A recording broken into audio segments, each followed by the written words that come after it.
欢迎回来 Rider ATS， 我是你们今天的主持人阿豪啊。没有错，马来西亚的这个 BYD Atto 3呢，最近迎来了一个小改款，而且我对 Atto 3这辆车是抱有一定的情怀的。为什么呢？可以讲我们的频道第一台 review 的电动车纯 EV 的车型就是 Atto 3。那今天这一个 Atto 3呢，它 facelift 了，它在整台车的一些细节的地方增加了更好的表现，然后也把以前我比较不喜欢的一些东西给改掉了。所以这一次的 Atto 3比起之前的 Atto 3我觉得它看起来更像是我的菜了之前其实我还觉得 Atto 3长得有点怪，不过这一次讲真的，它变得更好看了。那它做了什么调整呢？今天这一集影片我们将会来看一下全新小改款的 Atto 3 Ultra 还有 Atto 3 Premium 这两台车跟之前有做了什么样的改变，然后还有就是这两台车之间有什么样的差别啦。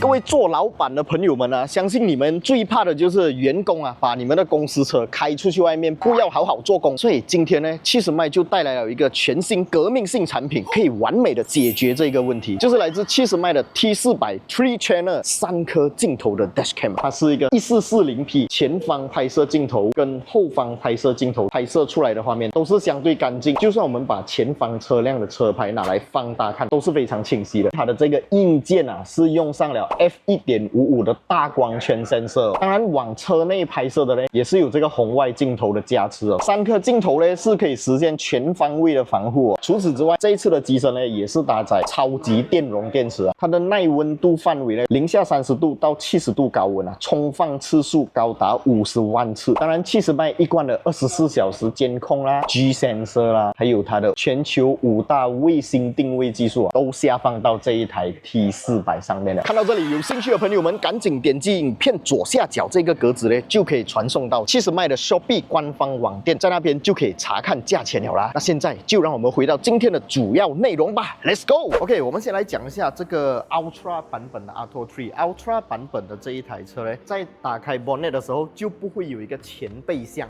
相信很多人现在对于 EV 车有一个要求，就是我希望我的车有前备箱毕竟现在 Malaysia 有几台 EV 车型卖的蛮便宜的，都有前备箱，所以想要跟风，对不对？那 Premium 版本的，在打开 bonnet 就可以看到里面有一个小面积的前备箱。当你在买一些有味道的东西的时候像榴莲还是巴萨的那种鱼肉你就可以放在前面。其实我自己也蛮常用前备箱的我觉得很好用。那为什么这个看不到前备箱，这个看得到前备箱呢？因为 Ultra 版本的 Atto 3呢是一个前轮驱动版，所以它的动力单元是放在前面的。那Premium 版本呢，它是一个后轮驱动版，所以它的驱动单元是放在后面。那差别除了在前面有那个前备箱跟没有前备箱以外，在后面的 bonnet 打开来过后，后轮驱动版本的底部深度会来的比较浅一点。前轮驱动版本的打开 bonnet， 它的下方还有更深的位置可以放更多的东西，这就是两者之间最直接的差别。OK， 我们看到外观方面这一次呢，它把很多之前的版本的一些小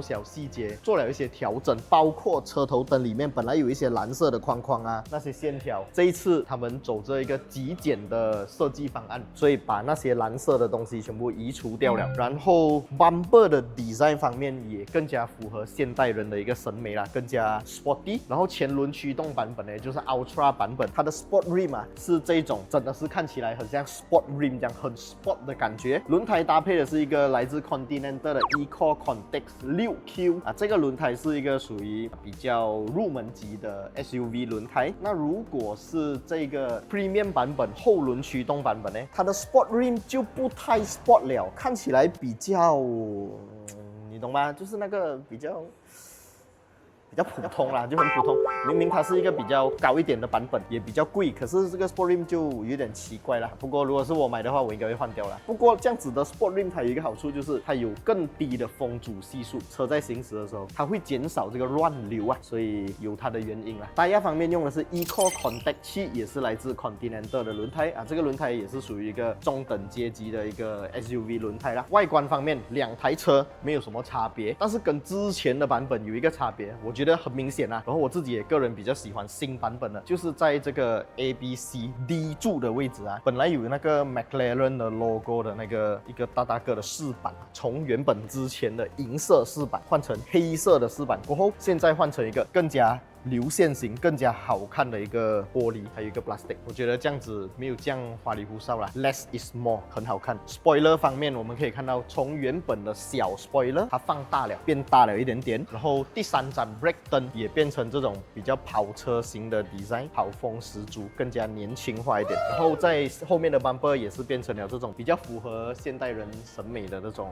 design 啦，多段式的，很有层次感。然后还有一个 diffuser， 有一个 fog lamp。除此之外，我们还可以在它的车尾灯这边看到，它跟之前一样，保留了是一个贯穿式的尾灯，不过它在里面的内容做了全新的调整。我觉得这个全新的调整，它里面很多这个好像 DNA 这样串来串去，又好像打叉的这个尾灯设计啊，很好看。然后这辆车还有一个细节调整哦，就是它的 rear suspension 从原本的普通的锚底令换成了现在的5段式多连杆锚底令，所以在操控起来，我相信会来得更加的舒适啦。接下来我们会把这两台车借出去体验一下，感受一下开起来是什么样的一个感觉。那现在我们来看一下 interior 是怎么样的啦。打开车门，还是一贯的 solid 啊。我记得我第一次打开 ATO3 的车门的时候，我就觉得哇，真的中国车进步到太快了，那种开关门的 solid 的感觉，真的不输那种欧美德系车款，你知道吗？然后整个车门的用料啊，你可以看得到，大部分都是这种软材质皮革，有真实的车缝线，然后就算是 hard plastic 的位置，你也可以感受得到它的 hard plastic 是有 quality 的啊。不过有 quality 是有 quality， 在设计方面我确实还是要吐槽一下这个什么东西。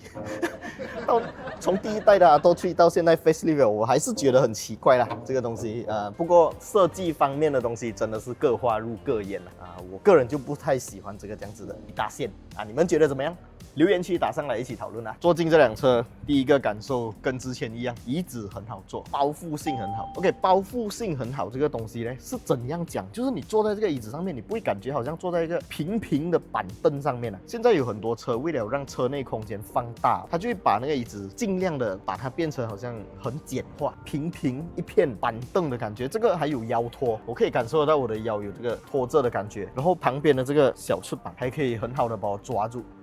所以这种0-100加速啊，不到6秒的车啊，这种小钢炮加速等级的车型呢，要配一张好坐的椅子，你才可以发挥得出那个驾驶感。在公路上驾驶的时候，奔驰的时候，你才可以发挥得出它的那个 performance，不然你整个人甩来甩去不好驾的那个车啊。不过 ATO3 我驾过上云顶。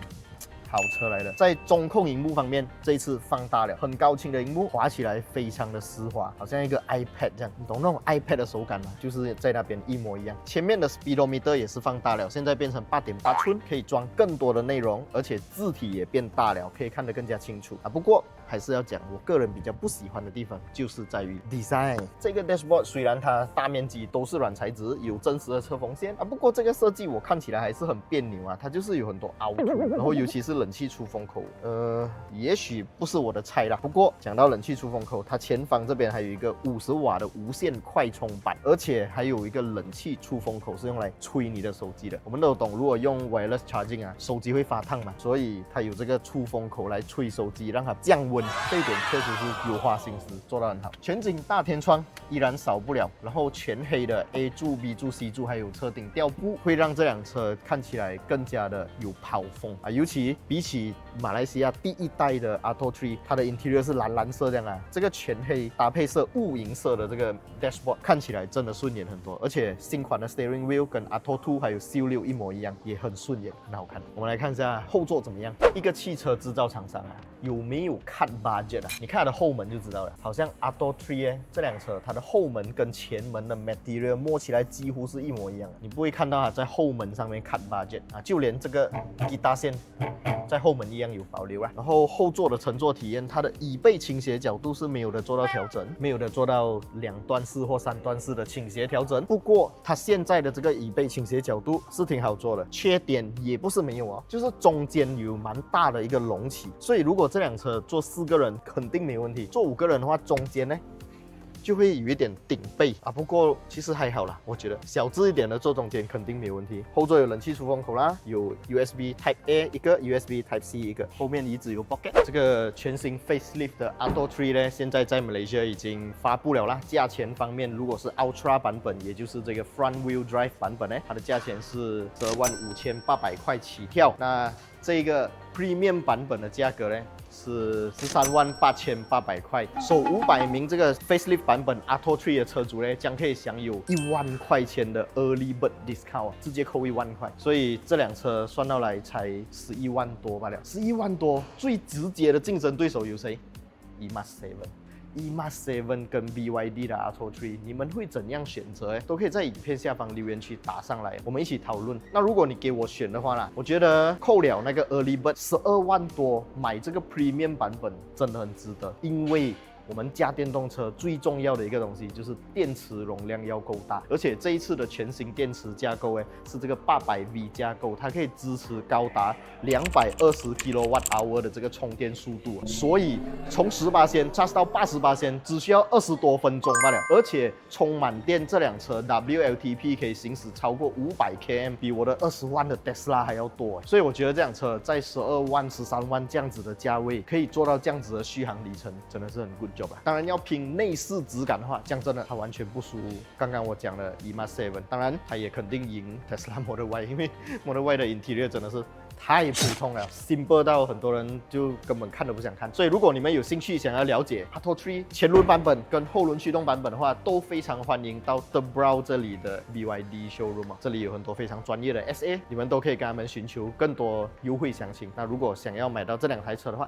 也可以找我们的 Jasmine 小魔力，我会把他的联络方式放在影片 description， 还有留言置顶区那边。想要了解这两台车，想要试驾这两台车，都可以联络他啦。那今天这一部影片大概就先讲到这里，等这两台车注册好了，可以上路试驾过后呢，我们再带大家体验一下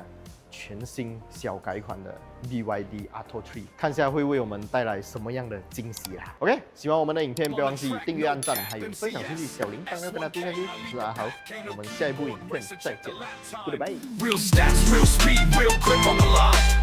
We ain't influencers, we ain't no clowns, but we're a rap, we hold it down. Real test drives, real reviews, no factory scripts, we speak the truth. From Sapine to the streets, push it to the edge. Feel the G-force balance on the razor's edge. Don't talk to me.